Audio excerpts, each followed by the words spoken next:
Žaidimukas vyksta labai įdomus. Labai įdomus. Taip pat Baltieji rūmai, pavyzdžiui, Jean-Pierre pareiškė, kad Bidonas pirmą kartą istorijai pradėjo nacionalinę strategiją kovoti su islamofobija. Palaukit, tai Bidonas finansuoja Izraelį. Bidonasgi remia Izraelį. O prie ko islamofobija? Kaip čia dabar? Taip gaunasi. Nacionalinė strategija kovoti su islamofobija. Nežiūrint į beprecedentę bangą antisemitizmo visoje Amerikoje ir visam pasauliu. Bidono Baltieji rūmai nusprendė, kad tai buvo dabar tinkamas laikas pranešti pirmą nacionalinę strategiją, kad kovoti su islamofobija. 60% nepykantos nusikaltimų buvo nutaikyti prieš žydus ir tik 9% buvo prieš muslimus, reiškia islamofobija pas juos. Koks geras Bidonas, ane? Su islamofobija kovoja. O kovoja jis dėl to, kad Bidono populiarumas tarp arabų amerikiečių po to, kai šis palaikė Izraelį, krito. Ir tai yra krito 17% arabų amerikiečių dabar palaiko, kad jie balsuos už 24 metų Bidoną, nuo 59%, kurie buvo 2020 metais. Tai yra nukrito 42%, reiškia nukrito beveik pusė grubiai, nukrito palaikymas, ką čia pusė daugiau negu pusė, net ne 42%, čia nuo 142 įmant. Tai čia būtų 59 iš 17, tai čia net ne, čia 3 su viršum. Tai trigubai nukrito palaikymas su viršum. Tai dėl ko jisai, reiškia, įsivaizduokit kokią komediją. Arabai nebepalaiko, dėl to reikia pradėti kovą su islamofobija. Nusipirksiu balsų, čia vadinasi. Kaip viskas aišku. Bažnyčias aplink visą pasaulį pradėjo pakeitinėti kryžius ir vietoje jų kelti savo rankas ir garbinti kitą naciją. Ar Lietuvoje taip yra? Matėt, ne? Aš nevaikštau bažnyčias, negaliu pasakyti. Bet ar yra bažnyčiose vietoje kryžių išdžiaustyti šitie škudurai su satanistinė Dovydo žvaigždė, kuri net ne Dovydo? Jinai Biblijoje nepriskiriama niekur žydams ir Dovydų, užtat dviejose vietose priskiriama šetonui. Tai yra Rothschildų primestas simbolis, čia ne žydų simbolis. Ir bažnyčiose dabar jie garbina, reiškia, ne kryžių, garbina, ne meldžiasi ne už ką reikia, o štai va čia, va šitas marazmas. Tose pačiose bažnyčiose, kur nesakyklas, aišku, kunigai skiepytis dar visai nesenai kvietė visus. Be jokios abejonės. O štai šitą leidinį aš skaitau labai retai, bet šis straipsnis pasirodė man pakankamai įdomus, todėl nusprendžiau aš jumis su jom ir supažindinti. Plačiai atmerktos akys, 21 iš pasaulio stipriausių armijų, skaitant Jungtinės valstijas, Jungtinė karalystė, Kinija ir Rusija, didina savo karinę galią vidurio rytuose pirmą kartą nuo antro pasaulinio pabaigos. Ir kalba vėlgi apie tai, kad pasibaigė galioti Izraelio valstybė viena, transformuota buvo Izraelio valstybė kita ir taip toliau. Taigi, nuolat bekintančiam globaliam landšafte vidurio rytai patapo epicentro kariniai mobilizacijai.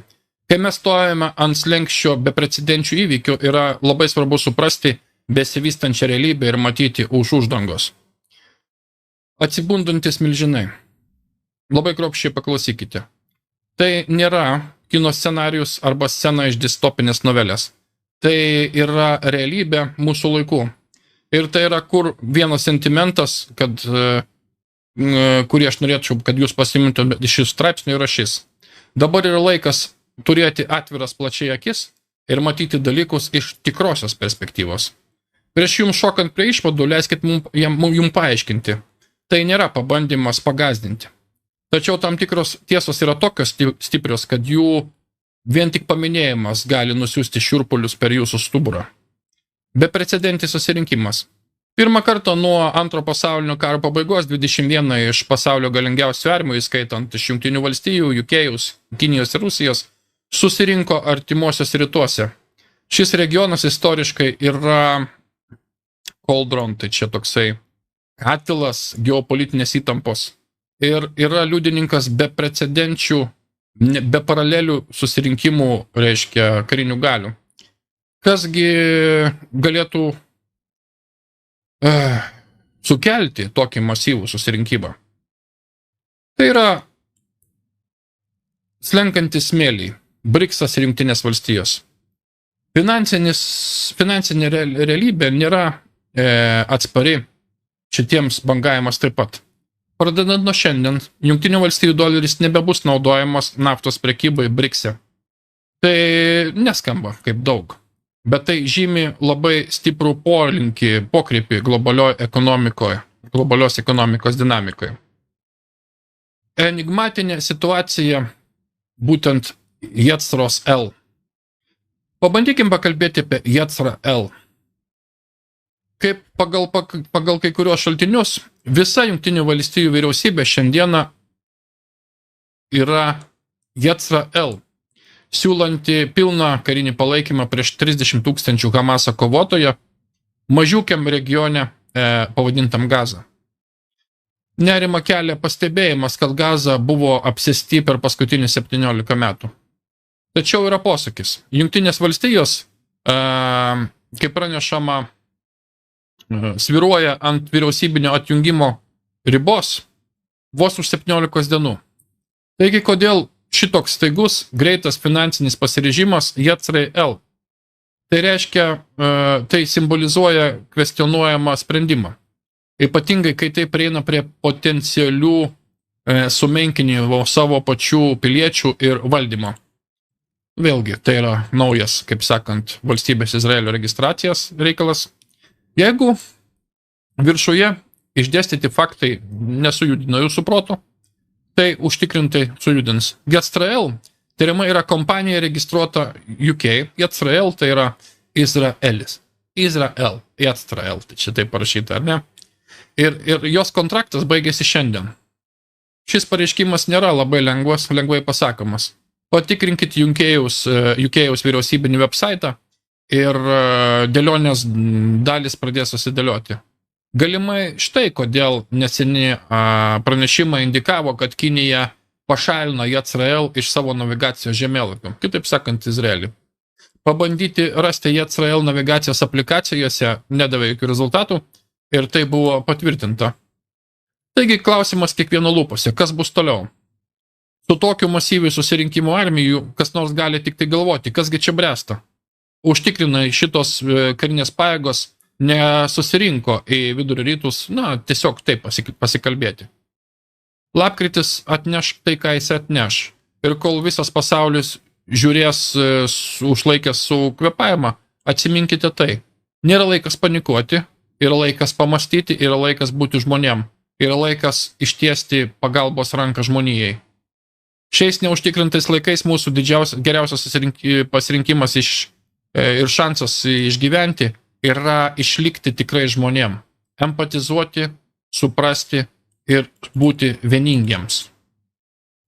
Ramybė prieš audrą, Jungtinių valstijų, reiškia vėlgi armijos komunikacijos. Supraskit, kas yra viršuj, perskaitykit sekantį postą tam, kad suprasti didesnį paveikslą.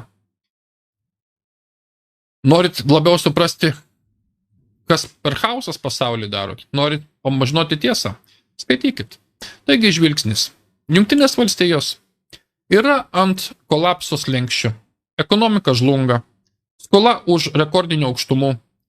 Pralošia visus savo paskutinius karus. Pralošia vienašališkus gniaužtus pasaulio per BRICS-ą. Vyriausybė yra prie išjungimo skaitiklio. Turi vieną paskutinį šansą. Paskutinį šansą atsistoti per, kaip sakant, reikšmingą pasaulio karą. Šitą sistemą.